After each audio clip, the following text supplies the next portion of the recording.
Do you play a game for a few hours, then switch, and then switch again? Whether that's from boredom, fatigue, or just a lack of motivation to get through the tutorial section, this video will help you finally commit and finish the game, because if you're like me, you have a backlog of games that you want to play. You just might not have the discipline or focus to sit through some of the slower, more mundane portions, because I know once the fun starts happening, I'm usually hooked, and hopefully these tips can help you get there too. The number one problem that I notice when it comes to picking what game to play next is that I have so many games to play. I can pick something like Metroid, Persona, or a slower, more methodical choice like Death Stranding. And these are all great games. If you're like me, sometimes what you want to play is all of them at once. You begin to wonder if you own a game that fits into this hyper-specific mold, and you quickly realize that's not a thing at all. Part of the problem was my own inability to control my own consumption. And that's what led to me having this sort of decision paralysis. Making a decision and sticking to it has become one of the most difficult tasks as a gamer. But honestly, this problem, it's pretty universal, because I even have it or notice it when I'm trying to decide which movie or TV show to watch. So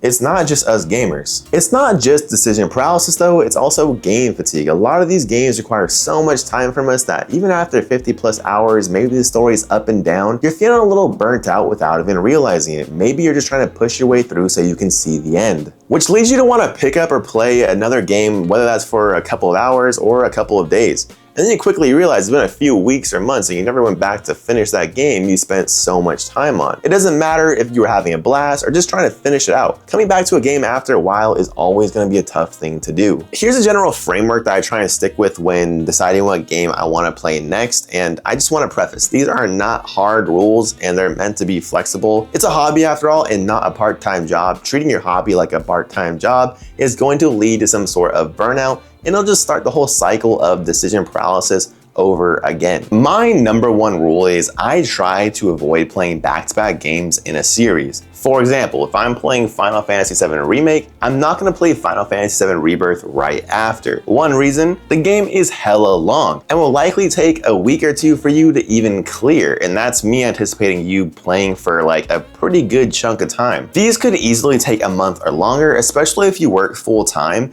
and only have a couple of hours a night to game. But also, these games have so much packed into them that just playing one is going to take you so long that playing a second one right after is going to lead to you feeling a lot of repetitive cycles. From getting the same power-ups, leveling up your player and team again from zero, but also a lot of the side missions will start to feel similar. I got burnout from just playing Final Fantasy VII Rebirth. I can't imagine going from Remake to Rebirth back to back.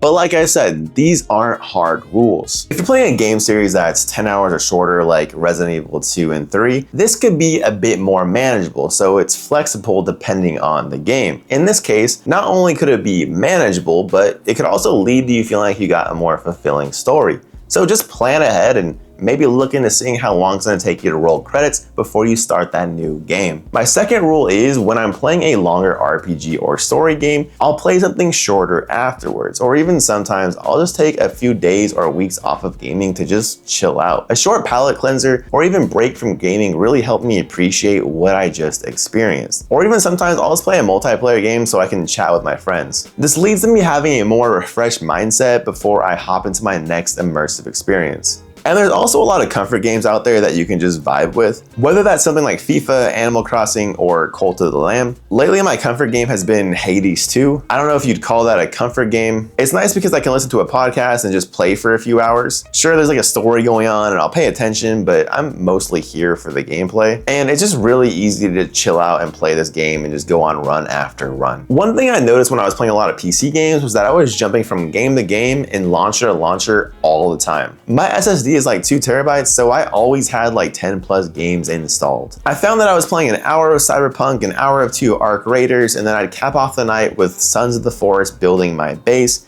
and I knew that something had to change. I really wasn't playing anything. This led to me feeling I was never actually getting good at these games or accomplishing anything in them, and that I was just kind of hopping off as soon as I found out that the dopamine was dropping. So now I have a rule where I only have 3 games installed on my PC at one time, and if I'm playing a single player game, that is the only single player game that I can have installed. And same for a multiplayer game. So I have 1 single player game, 1 multiplayer game, and then I have 1 comfort game.